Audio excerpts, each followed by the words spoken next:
Harrison Ford was terrified to tell this joke. Thank God David Letterman convinced him. If I tell this joke, my wife is going to be so mad at me. I think it's worth it. So this guy's working in the produce department at the grocery store, and a lady walks up and she says, "Excuse me." He says, "Yes." She says, "Where's the broccoli? I can't find the broccoli."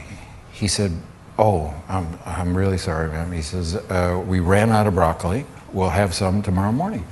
And he goes back to his work and he's stacking the oranges, and he hears behind him, Mister.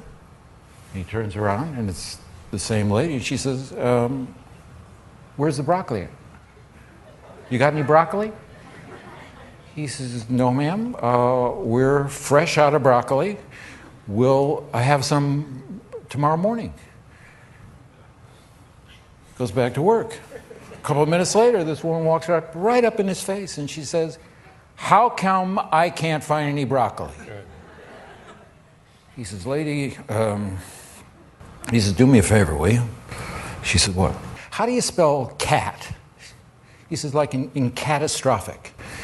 She says, C-A-T. He says, "How do you spell dog?" "Like in dogmatic." She says, D-O-G. He says, "How do you spell like in broccoli?" She says, "There is no broccoli." He said, "That's what I'm trying to tell you, lady."